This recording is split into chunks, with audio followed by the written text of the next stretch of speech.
I'll try to give my girlfriend's side here too so it's not too biased. I used to dress like shit. I was perfectly content wearing my gym clothes everywhere and stretch the dress code as much as possible for work. My girlfriend works in the fashion industry, so she helped me buy some clothes that fit me better and looked nicer without being out of my comfort zone, so I was really thankful for that. I kept all the same gym clothes, sweatpants, Panama pants, old t-shirts and sweaters and jeans etc., as well as all of my shoes because I figured they'd be fine to wear around the house or to work out because I don't really care how I look for that. I told her she could buy clothes for me if she wants because she knows what I like, which is maybe where I went wrong. Last week I went on training for work and it was my birthday while I was gone. I got back and my girlfriend had donated all of my old clothes that she hadn't picked out and replaced it with new stuff. I tried to act grateful at first, but honestly I am pissed off. I don't want to wear shitty stiff jeans that stain the seats in my truck blue, and the running shoes suck for actually running. Even the sweatpants are kinda tight, which in my mind defeats the purpose of wearing sweatpants. She got rid of all my old t-shirts that I bought at games and replaced them with plain colors, but now I have barely any t-shirts at all, and she spent a ton of money doing this. I know the jeans alone are over $300 and the shoes probably cost over $2,000. She gets a small discount on this stuff, but still, she probably spent upwards of $5,000 on all the new clothes. I looked up some of the brands and it's all really high-end. I told her I wish she hadn't gotten rid of my old stuff, and she said I would have kept wearing it, so she had to, but offered to go get it back from the thrift store. Well, the thrift store apparently sends their donated clothes away to get wasted, and then they get sent to various locations throughout our city, so basically no one has any idea where my clothes are and they're as good as gone. The reason I'm posting is she's now mad at me for being ungrateful and says I should respect and appreciate her more. But yeah, I'm not really that thankful because she got rid of all my shit. Yesterday I told her not to talk to me until she came home with my bean boots that I've been breaking in for years, which she actually was able to find, but it caused a huge fight. I don't dress like a slob, my clothes don't have holes, I'm not wearing lame graphic tees, and everything I've worn out of the house for the last 3 years, with the exception of going to the gym. Also, I'm not going to break up with her over this. It sucks, but not really breakup worthy. The last year and a half has been hard for me, to say the least. Last March, my brilliant and hilarious and beautiful girlfriend Natalie suddenly passed away. Everyone always gave shit about us because of politics. We met in college when we were poli-sci majors. She is very liberal, think AOC, and I'm pretty conservative. We actually met because we were serving as treasurers for our school's college Democrats and Young Republicans clubs, respectively. And our groups would get together for drinks or bowling or laser tag once a month. Well, Natalie and I bonded over a lot of shared interests and we hit it off. Even if we didn't see eye to eye on many issues, debating her was stimulating and formed the cornerstone of our relationship. We've had debates that went on until dawn. We just bounced off each other. She liked to joke that we were drift compatible. I wanted to marry this woman, but she passed away before we got a chance to talk about marriage. I'm in therapy and I'm working through not having her in my life anymore, but it's been rough. Then Rona happened and I got laid off, so I had to move back in with my parents and figure out what I am supposed to do now. My parents mean well, but they got married really young and are more conservative and religious than me. They've been trying to set me up on dates with single girls from their church since I moved back home. But I don't want to date these girls. No offense to them, but it's a small town in the American breadbasket. They don't share the same interests as me, and it feels like their only goal in life is to be a good Christian wife and produce a lot of babies. Trying to talk to them about current events is excruciating for me. The girls my parents tried to set me up with take everything they read on Facebook or hear from Fox News for face value. It makes me miss Natalie and our debates more. My parents mean well. I know they want me to find a nice girl and settle down with her, but not like this. They are nothing like Natalie and never will be. I miss her, even if my folks didn't like her ideas. But when I told them the other night that I wanted them to stop setting me up on dates with these girls, they freaked out and told me that I needed to consider settling down since I just turned 30.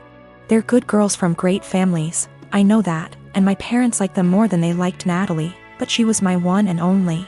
I don't think it's fair for anyone when I still love her. They are even more angry at me because I told them that I just don't see myself getting married anytime soon. But like I said, Natalie was my soulmate and I just can't see myself being with anyone else but her.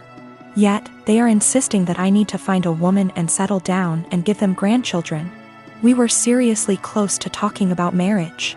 But around the time she died, it was more like how funny it would be if the bridal party wore blue and the groomsmen wore red because the bride is a Democrat and the groom is a Republican / Romeo and Juliet deal. I wish we got to do that. Natalie thought it was hilarious. My fiancé, male 28 years old, and I, female 30 years old, have been together for 3 years. I used to live close to work and used public transportation, but after I moved into his house, which is hours away from work, I bought myself a car since I'm a nurse, and also since there isn't any hospitals close to where we live that I could transfer to. My fiancé's car hasn't been working for close to 2 months now. It requires so much money to get it fixed and he refused my financial help when I offered it.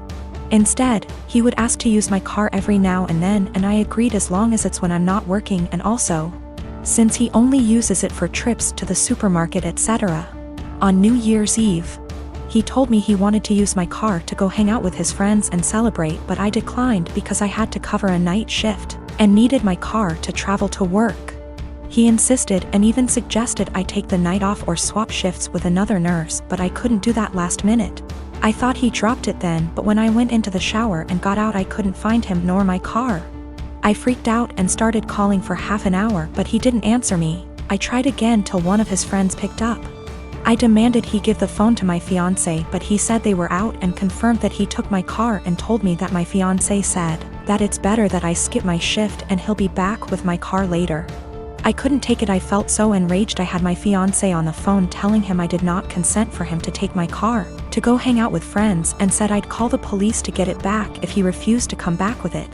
But he didn't take me seriously, so I ended up calling the police and he and his friends were picked up at the bar where they were hanging out, then were taken to the police department.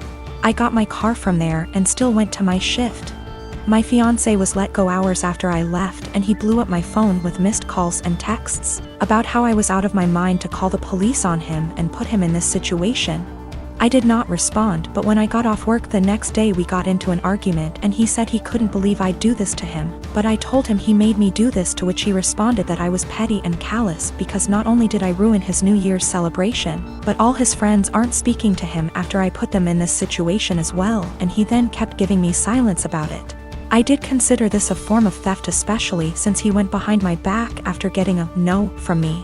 But he was shocked that I'd even imply that he was a thief and said what's yours is mine and vice versa, so I shouldn't be using the terms theft and stealing.